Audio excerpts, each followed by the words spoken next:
E a deputada federal Carmen Zanotto, deputada federal por Santa Catarina, mediou a reunião entre parlamentares, secretário de Saúde, secretário de Estado André Mota, Ministério da Saúde, representantes, enfim, uma discussão ampla e importante ontem à tarde que a gente acompanhou e agora traz em detalhes, recebendo, de forma virtual, ao vivo aqui no Bom Dia, a deputada Carmen Zanotto. Deputada, obrigado por nos atender mais uma vez. Um bom dia para a senhora. Qual o grande ponto, na sua visão, o que saiu da reunião de ontem, as principais medidas, as principais novidades? Bom dia, Rafael. Bom dia a todos que estão nos acompanhando. A reunião de ontem foi mais uma reunião da nossa Comissão Externa de Combate ao Covid, que nós estamos com ela instalada desde o dia 11 de fevereiro. E neste momento em que a pandemia se acentua no sul do país, nós tivemos ontem duas reuniões, a do nosso estado de Santa Catarina e a do estado do Rio Grande do Sul, e agora nas próximas horas deverá acontecer também entre amanhã e quinta a reunião do estado do Paraná. O que nós temos de muito importante para o estado de Santa Catarina, que nós já vimos trabalhando, fruto também de uma reunião da nossa comissão externa, foi a confirmação por parte da doutora Anísia da Fiocruz, da instalação da plataforma digital no LACEN de Santa Catarina, uma luta que eu travei pessoalmente como membro da comissão e relatora, por entender que esses equipamentos não poderiam ficar todos no Paraná, em função da logística de encaminhamento dos exames. Então, nós deveremos estar com esse equipamento sendo instalado e a capacidade de mais 400 exames dia, assim como a confirmação da reunião de sexta-feira e o secretário, o coronel Franco Duarte, com o encaminhamento que deverá estar chegando entre hoje e amanhã no nosso estado de 250 monitores multiparâmetros, para serem agregados aos 240 respiradores que nós temos no estado de Santa Catarina, e com isso podemos ampliar a nossa capacidade de leitos de UTI no estado. Agora, a situação mais complexa, além de tudo aquilo que vocês já debateram na manhã de hoje e vem debatendo todos os dias, nós estamos no momento mais crítico do nosso estado e, agregado a isso, nós estamos com a falta dos insumos estratégicos para a manutenção dos pacientes graves entubados nas UTIs, que está sendo chamado kit de UTI, que são os sedativos, os relaxantes musculares, porque o paciente entubado não pode ficar brigando com o tubo, porque ele pode estubar, aquele tubo pode sair, coloca em risco o paciente e também a equipe. Então, o que o Ministério da Saúde está providenciando? Ele tentou fazer uma compra internacional, que já foi aprovada pelo Itamaraty, pelo governo uruguaio e pela nossa Anvisa, que é a agência reguladora, para os dois estados do Sul, autorizando então os dois estados do Sul, Santa Catarina e o Rio Grande do Sul, a fazerem essa aquisição. Porém, o estado de Santa Catarina, o doutor André, que estava conosco, assim como todos os nossos deputados e senadores, o doutor André entendeu que pela legislação do estado seria difícil para o estado de Santa Catarina fazer essa aquisição. Então, ontem à tarde ficou acertado que quem vai fazer esta aquisição para o nosso estado de Santa Catarina será o próprio Ministério da Saúde, assim como a gente tem trabalhado muito, em especial a comissão, Rafael, porque é importante a gente pontuar. Sim. Que só desse item de medicamentos nós já tivemos 4 reuniões, 2 delas muito pesadas, porque nós não temos só a falta do produto, que nós tínhamos a garantia há 50, 60 dias atrás que não faltaria por parte da indústria, porque eles teriam triplicado a produção, mas mesmo assim está insuficiente, é o sobrepreço.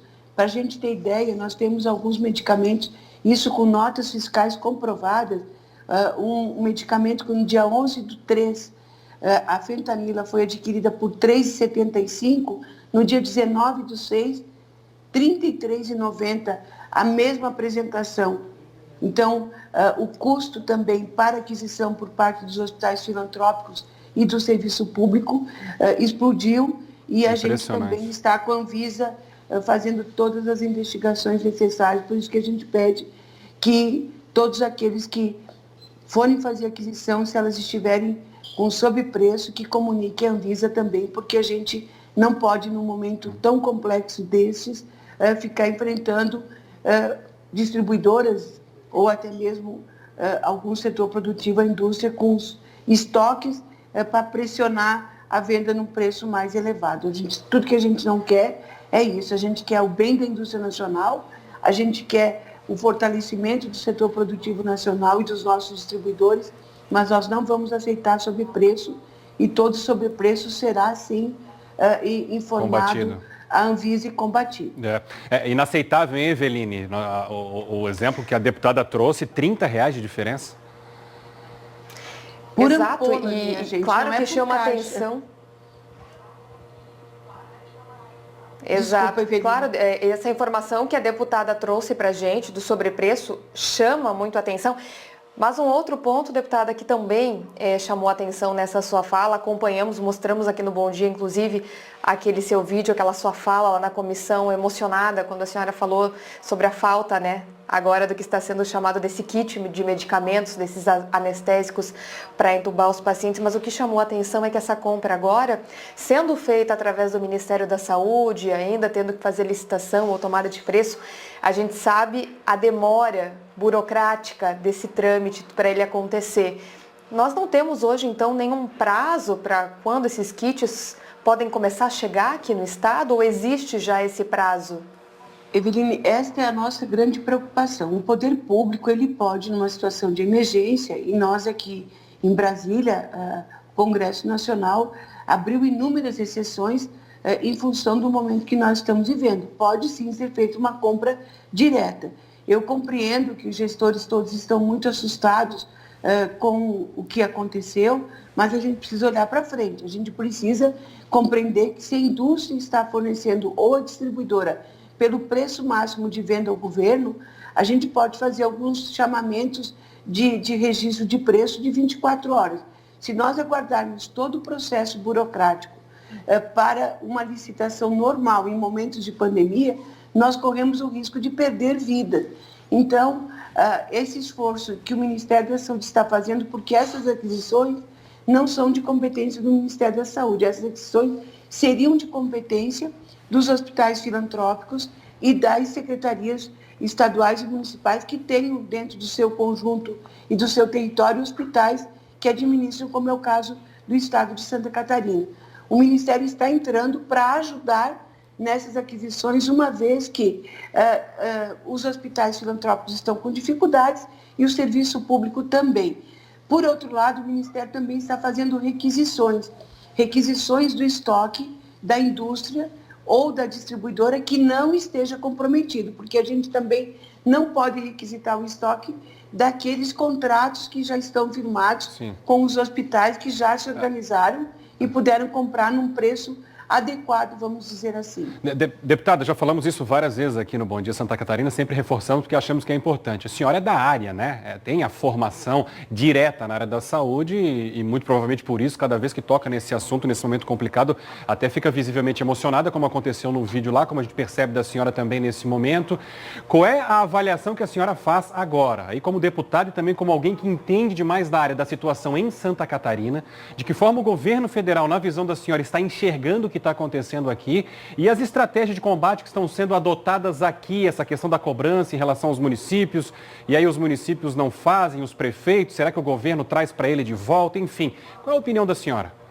Rafael, a emoção da gente ela está baseada em estar acompanhando. Eu praticamente não fui para o Estado, eu só fui para aquela reunião com o governador, e mais uma vez na capital e 2 vezes na minha cidade, por compreender que, como relatora da comissão externa, eu precisava estar presencialmente em Brasília. Então, a gente não trabalha apenas no plenário da comissão externa, a gente tem uma articulação direta com o Ministério da Saúde.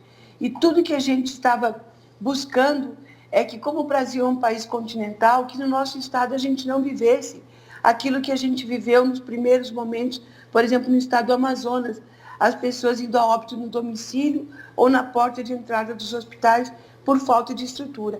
Nós temos um serviço em Santa Catarina de regionalização que nos orgulha a todos. Nós temos equipes nessas regiões que têm conhecimento de manejo de paciente grave. E aí você vê que todo mundo se esforçou para instalar as UTIs, nós temos 530 leitos já habilitados, com mais um pedido de 55 que vai sair a portaria nessa semana, Então, você vê que daí falta o medicamento, te dá desespero, porque eu sou enfermeira e atuei em UTI. Eu sei o que é você precisar entubar um paciente, você monitorar e controlar aquele paciente entubado. Então, é muito triste a gente viver esse momento da falta do medicamento, que é um insumo estratégico importante. Nós, em Santa Catarina e no sul do país, estamos vivendo um momento mais delicado desta pandemia. Exige de todos nós, como cidadãos, muita responsabilidade e aplicar tudo aquilo que a gente ouviu e acompanhou dos cuidados individuais, porque o autocuidado leva o cuidado da família, do bairro e da cidade da gente. Então, consequentemente, do nosso estado. Precisamos seguir todas as orientações e precisamos também, na medida do possível, gente, as pessoas precisam trabalhar e nós precisamos restabelecer a economia. Agora, a gente está vendo alguns comportamentos que não são em função de estarem indo para o trabalho ou de estarem indo para os serviços essenciais, como uma farmácia e um supermercado. Nós estamos vendo aglomerações de pessoas, festas em família, e aqui eu queria fazer esse apelo, as pessoas podem, o pai e a mãe ficam isolados durante toda a semana, ou ficou isolado por 15 dias, e aí chega no final de semana, quem foi trabalhar fora vai visitar essa família, todo mundo senta ao redor da mesa, sem máscara, sem o distanciamento, e nós estamos com isso colocando em risco os familiares. Então, todo cuidado, e talvez sim, em Santa Catarina, a gente precise, além das medidas já adotadas pelo Estado de ontem para cá, talvez a gente precise, em alguns municípios, também ampliar um pouco as restrições, sim, para que a gente possa ultrapassar esses 14, 15, 20 dias mais complexos que nós vamos viver e estamos vivendo.